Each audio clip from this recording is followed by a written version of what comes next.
Hello everybody and welcome back to the Traxion channel for another brand new video. Now, way back before pre-season testing for the 2022 F1 season, we decided to make a predictions video. We decided who we thought were going to be the constructors champions, who we thought might be the drivers champions, and myself and Osley, although you guys didn't see Osley's predictions, decided what we thought the exact finishing order would be for both the drivers and constructors titles. Now, since the F1 season has just come to a close at Abu Dhabi, we thought this would be the perfect time to revisit those predictions and look at what we got right and what we got horribly wrong. And I've got to say straight away, there's a big mixture here. I did some really good predictions and some equally terrible predictions, so we're going to be going through all of that in this video, and we're also going to be counting up our points to see how well we did, and I want to hear how you guys did as well, but we'll explain all of that as we go on. So for the first main section of this video, I'm going to be going through the Constructors' Championship and the Drivers' Championship from 10 to 1, from 20 to 1 for the drivers, and telling you where I predicted them to finish, and therefore how far away I actually was. And then at the end, we'll have a quick look at Osley's as well, and see how he got on, see which of us predicted the best. So without further ado, let's jump in. So 10th place in the 2022 Constructors' Championship was Williams. Now, this probably didn't come to a shock to many that Williams would be near the back of the grid. I actually predicted them to finish 7th.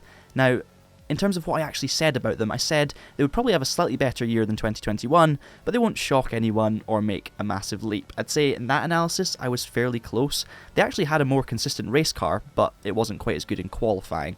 In terms of points as well, they didn't have as good a year as last year. I think George Russell really helped that. So in terms of the constructors, I am 3 places out, but let's take a quick look at the Drivers' Championship. So Albon finished in 19th, and Nicholas Latifi finished in P20, and I predicted them to finish in 14th and 18th respectively. So I was 5 places out with Alex Albon, and I was 2 places out with Latifi. I think, as I said, my analysis was okay, but I just slightly over-predicted Williams' performance, so not a terrible start, but, you know, not great. So finishing 9th was AlphaTauri. Now this one I think I did very well. I actually predicted AlphaTauri to finish in 8th place. I said, as kind of a guess, because obviously we did this before pre-season testing, that AlphaTauri would struggle. And they did, to be honest, but they struggled even more than I expected. So I'm only 1 place out, but I think that was a good, ambitious prediction. In terms of the Drivers' Championship, Pierre Gasly finished in 14th place, and Yuki Tsunoda finished in 17th. Now I predicted Gasly to finish 12th, and Yuki Tsunoda to finish 16th. So again, I'm very happy with that. I was only 2 places out with Gasly. I thought he'd finish a little bit higher than he did, and Tsunoda I was only 1 place out. So AlphaTauri, that's a success from my eyes. Next up, we have Haas, and it was a very similar story, but the other way round. I predicted Haas would finish 9th, but they actually finished in 8th. Pretty good season for Haas, it has to be said. I did expect them to have a good season because they put a lot of money into their car. They were obviously very strong at the start, and it kind of petered out towards the end, albeit Kevin Magnussen, what a pole position lap in Brazil. That was incredible, but obviously circumstances really did help with that in terms of the weather. When it comes to the Drivers' Championship, obviously this one was a bit strange because in the predictions video we thought it was going to be Nikita Mazepin and Mick Schumacher, so I predicted Mazepin to finish 19th, and I predicted Mick Schumacher to finish 15th. Of course, Mazepin didn't even do a race, and Schumacher finished in 16th, so I was only 1 place out with Mick Schumacher. I'm very happy about that, but because Mazepin didn't show up, for obvious reasons, I'm just going to give myself a default 3 points, because I feel like that's probably something fairly average, and in future seasons when we do the same point system, I'm going to keep it that way. So yeah, 3 points for Mazepin, 1 point for Schumacher. I'm very happy, that's very close. We move on to 7th place in the Constructors' Championship, and this team was Aston Martin. Now for the 3rd team in a row in this video, I'm very happy with my predictions because I once again predicted Aston Martin to finish only 1 place away from where they actually did. I said they would finish in 6th place. So yeah, Aston Martin kind of did how I expected, to be honest. I said that not much would change in their performance, and for me it would depend on Seb's motivation, and I think that's true because when Seb announced his retirement and the car got slightly better, Seb began to thrive and gain confidence and get some amazing results, so I think I got that one pretty much spot on. In terms of the Drivers' Championship though, Vettel did finish in 12th place and Lance Stroll finished in 15th. I predicted them to finish 11th and 13th, so once again, only 1 or 2 spots out for both of them.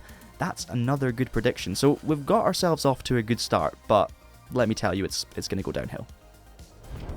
In 6th place by the end of the season was Alfa Romeo, and this is where the downhill starts immediately, and quite steeply. I actually predicted Alfa Romeo to finish 10th.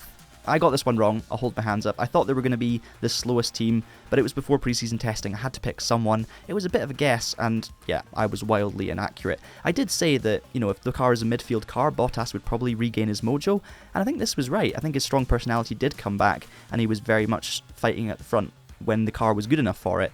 In terms of Guan Yu Zhou, I said he would probably be level with Latifi in terms of his standard, and it's kind of hard to tell because at the start of the season he did have a really good car, and his results kind of complemented that to a degree, but he dropped a long way towards the second half of the season. I mean, in terms of the driver standings, Bottas finished in 10th and Guan Yu Zhou finished in 18th. I predicted them to finish 17th and 20th, obviously expecting the car to be slow.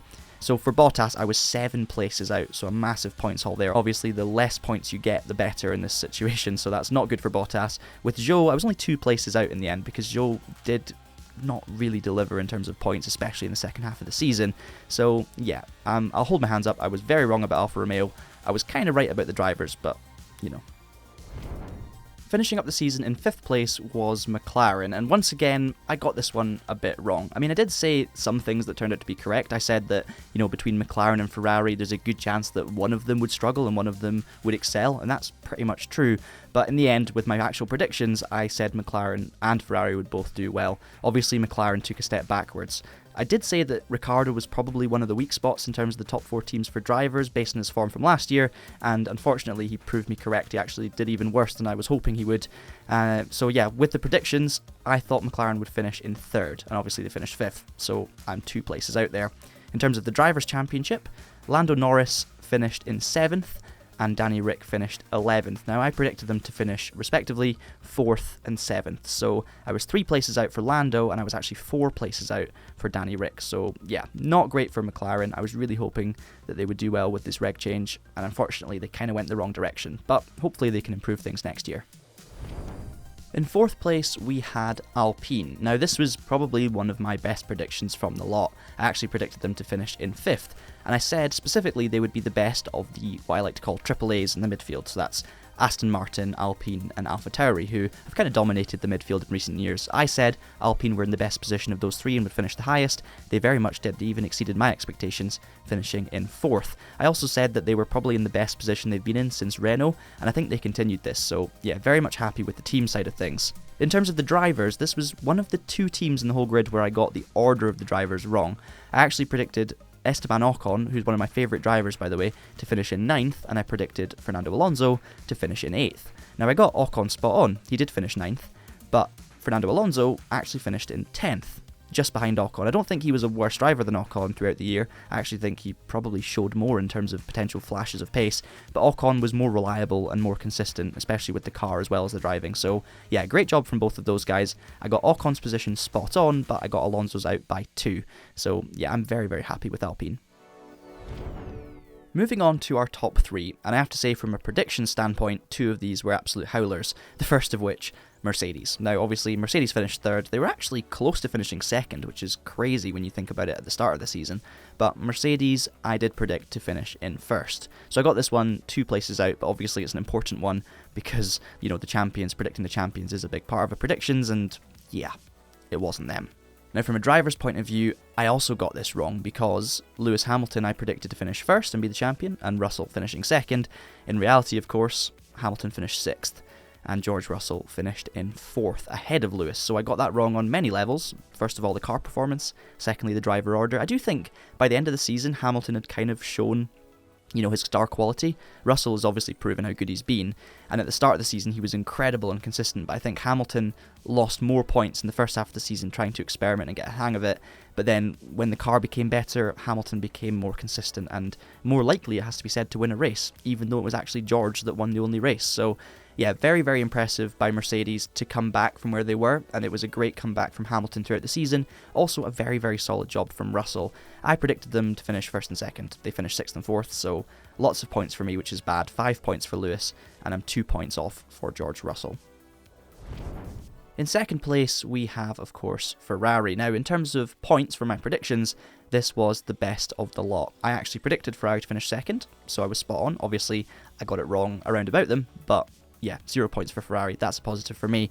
In terms of the Drivers' Championship, Leclerc finished in 2nd place, and Carlos Sainz finished in 5th. And I predicted Leclerc to finish 3rd and Sainz to finish 6th. So I was only 1 place out for both of them. I got the order right between the two, and I kind of said that Leclerc would come back stronger with a strong car and be quicker than Sainz and do a better job. That's probably true. Sainz had a few incidents. He definitely improved second half of the season, and he got closer to Charles Leclerc, but when the car was really good, Leclerc was sensational. So yeah, really, really happy with my Ferrari predictions. It's such a shame that the team just didn't deliver when it mattered.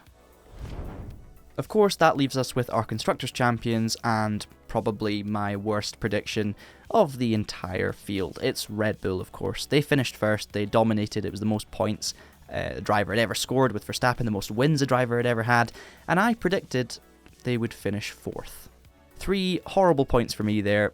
What can I say? I had to take a punt at someone was going to struggle, and I said Red Bull would struggle and Mercedes would flourish, and it was actually the opposite. Red Bull flourished, Mercedes were the ones who struggled. So yeah, if we swap those two around, I think my predictions would be looking pretty good overall. In terms of the Drivers' Championship, of course, Verstappen was champion and Perez just missed out on 2nd, finishing in 3rd, and I predicted them to finish 5th and 8th respectively. So I was 4 places out for Verstappen and 5 out for Perez, mostly because I thought the car wouldn't be that good. If the car was going to be good, I would have said that Verstappen would finish right near the top, but I didn't, so there you go.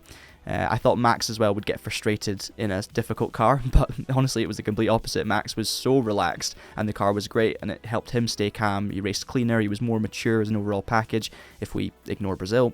I said Perez would go a little bit better than last year.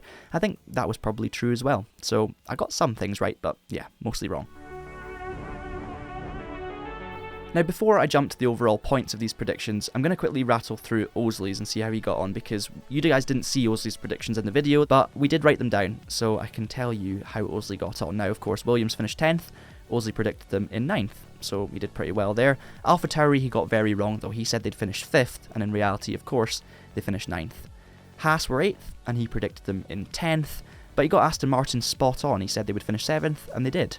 Alfa Romeo, he did a lot better than me. He said they would finish 8th, and they actually finished 6th.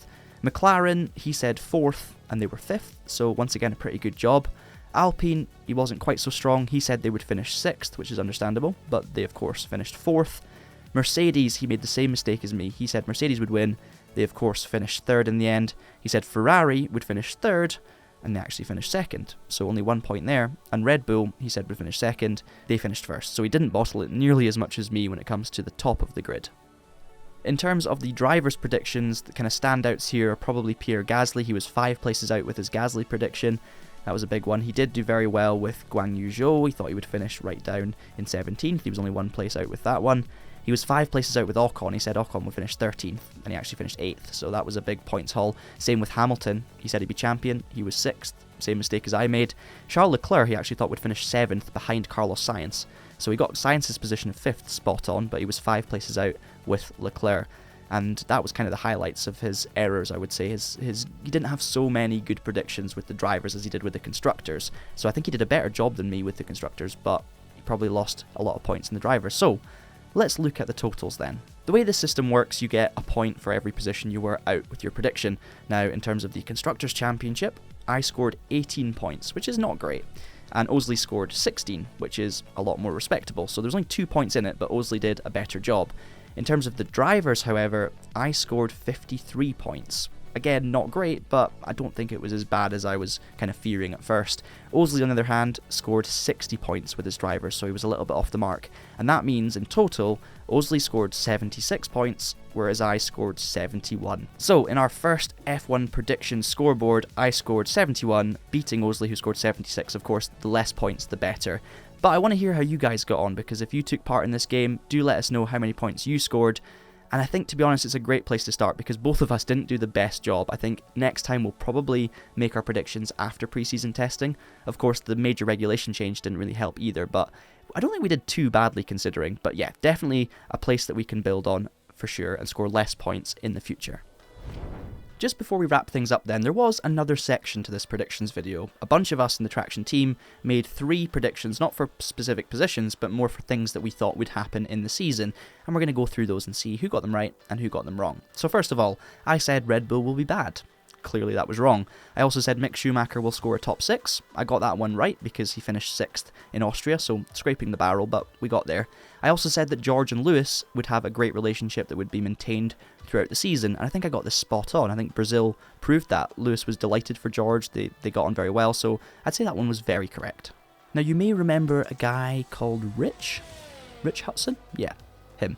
Well, he said that George Russell would get his first proper podium. Bit of a safe prediction, and he was right. George, of course, got his first win as well towards the end of the season. He also said that Lando would get his first win. Unfortunately, he was wrong because McLaren were nowhere near as strong as he'd hoped they would be. He said finally that Mick would get Haas into Q2 and get promoted. Well, yes, Mick did get into Q2 because the Haas was better and he did a good job, but he didn't get a promotion. In fact, he got dropped. So, yeah, a bit of a mixed one at the end there for Rich. Osley's 3 predictions next, and first of all, he said that Haas would be bought by Eurocali. Well, we know how wrong that was, based on what happened. Sorry, Oz. He also thought a team would get fully disqualified from a result, and that didn't actually happen. There was no race where a full team got disqualified for an infringement of some kind. He also said, as a bit of a bold one at the end, that Hamilton would go to Ferrari at the end of the season. Wrong. So, Osley really didn't do great there. 3 out of 3, all of them wrong. Better luck next year. Finally, we have the man himself, Tom Harrison Lord. He said that Williams would outscore Aston Martin, and he was wrong. They didn't. He said Alonso would win a race. I mean, Alonso did get a front row start and a few top 5s. In fact, I think he got 5 top 5s, but he didn't win a race, so that's wrong as well. And finally, he said one team would be able to generate more downforce than the previous regulations. I think this was a little bit of skepticism for the new regs, thinking that teams would always find a loophole and find a way of making their cars quicker. He was right in a sense, but I don't think that a team actually did manage to generate more downforce based on lap records and what times were being set, but they got very close. So yeah, I think Tom's right in a sense, but no, incorrect overall. So that is going to be it for this video. I hope you guys have enjoyed it. I hope you enjoyed making your own predictions, and I would love to hear how you guys got on in the comments below. We do plan on doing this in the future as well, so I am already looking forward to the 2023 season. If you've enjoyed the video, please do leave us a like, and of course subscribe to the Traxion channel to catch all of our videos in future, including next year's predictions, hopefully after pre-season testing. But until I see you next time, thank you so much for watching, keep it pinned, and have a great day.